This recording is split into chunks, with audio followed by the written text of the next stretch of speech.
Peace, my family. How y'all doing out there today? I hope you guys are doing good. And I just want to send you guys that good healing energy your way and hope you guys are out there keeping your mind right and that good nine mind. Came on here today, share another clip it from the great book of the living, the Holy Tablets by Dr. Malachi Z. York L. This is from chapter 11. The Secrets of Adafa.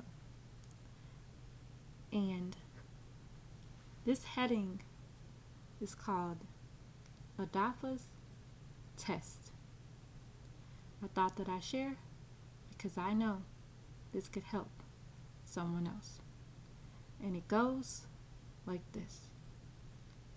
So, come with me, said the distinguished Anunnaki, and you shall do any acceptable work of L.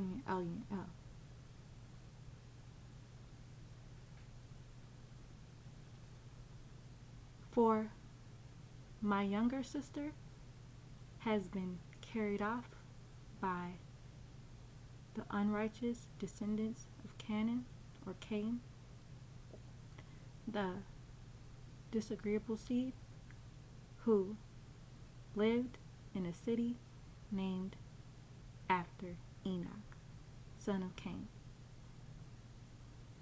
trying to mock the master teacher who has confined her in the farthest regions of the west by the agreeable of her sword. I humbly implore you to help me to deliver her. So Adafa of the agreeable seed said, but on this sword, and took a bow, and with a wedged walking stick he followed her from daylight hour to shallow hour, through the desert and the desolate or desolated areas, saying not a word. He looked not upon her with a seductive eye. At shadow time, he erected a tent, and he laid on the stone ground at its entrance. She offered to share her tent with him, and he replied, if you have something to eat, give it to me. She pointed to a sheep which was roaming through the desert without a keeper, and he said, I prefer hunger than theft. This sheep belongs to someone else. The next day, he approached and continued in his journey. Adafa followed the virgin, and he uttered a word, and he complained about nothing.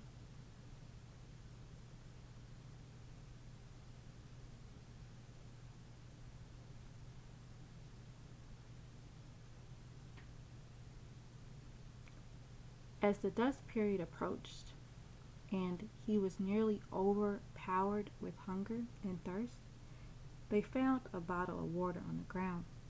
The virgin took it up and opened it, and she beseeched Adafa to drink from it.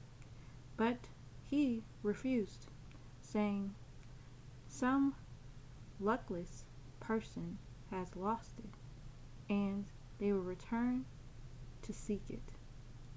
So during the shadow hour, Adafa had allured all the wells of the virgin, who had endeavored to draw him near to her, while she insulated the tent from the severity of the climate. So El caused a spring to gush forth at his feet, and a date tree to raise up with choice fruit. So Adafa invited the virgin, whose name was Baruel, to eat and drink. And Adafa went and concealed himself and hid behind a tree, awaiting her to return to the tent. After a long interval of time, she didn't come back. He then stepped into her door and said, "Who are you? Singly, maiden, who are you? These 2 days you have been without nourishment, and are you even now willing to break your fast?" Question. For El has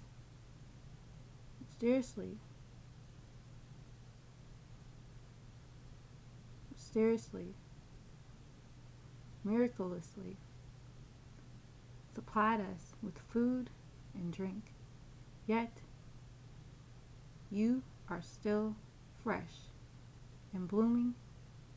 A downy grows in the spring. Your form is full and rounded like the moon in the 19th shadow hour. Despite our abstinence,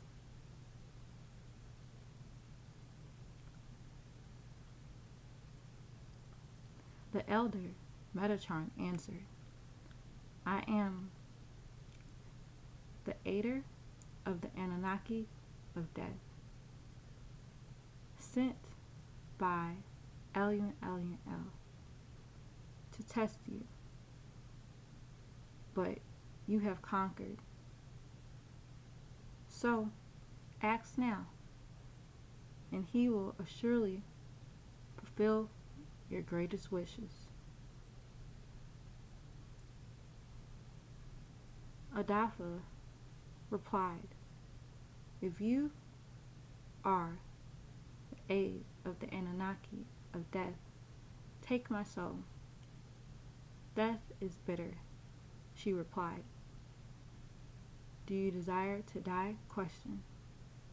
Adafa then answered, "I will pray to El to translate me once more, so that after the terror of the grave I may serve him with great zeal." Metatron returned to himself and said, "Will you then die twice? For your time has not yet come. But pray now to El, and I shall execute his will." Our servant Adafa breached his Rab sustainer. Permit Metatron to overcome him, so that I may taste the sweetness of death. Then he recall me soon to life, for you are surely El Jadi,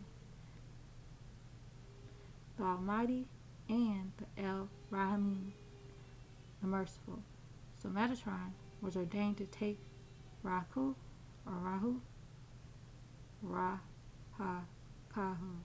the soul of our servant Adafa, at that exact moment, to restore it to him. Adafa wanted to see Malachi of the heavens. So after obtaining divine permission, so the journey was on its way, leaving the physical plane entering the plane of force. And Metatron took a handful of pollen and threw it in his face, irritating Adafa's respiratory system. Thus, the pollen caused Adafa to squeeze in the plane of force above the physical plane, thereby exhaling his very soul. At this moment, the Anunnaki captured the soul of Adafa. Anunnaki took Adafa's soul on a journey through the seven heavens. After the showing him the above, he then returned with him to the fourth heaven called Malachi. And later, when Adafa's soul was ready to return to his body, the Anunnaki said, "Inhale." And Adafa inhaled in his spirit, making his body and his spirit and his body once again. Making his body and his spirit once again. Adafa exclaimed, "It was great." Ever since this sacred occasion took place, many people of our seed so have suffered from pollen, as the spirit embraces his flesh. He requested that the Anunnaki show him hell so that he might be a warner to mortals about the spiritual realm that is below the earthly realm, for he would be able to tell the sinners of the terrors that would surely overtake them if they continue to embrace wickedness and to revoke righteousness. The elder Metatron led him to Meldeck, the keeper of hell, or the key to the pit. He seized him and was in the act of flinging him into the vase. When Marduk, head of all the Anunnaki from Malakut, explained, "Meldeck, beware, harm not this news-bearer, Adafa, but show him the terror of your kingdom, hell." He then placed him on the wall which separated hell from the abode of those deeds which merit neither hell nor heaven.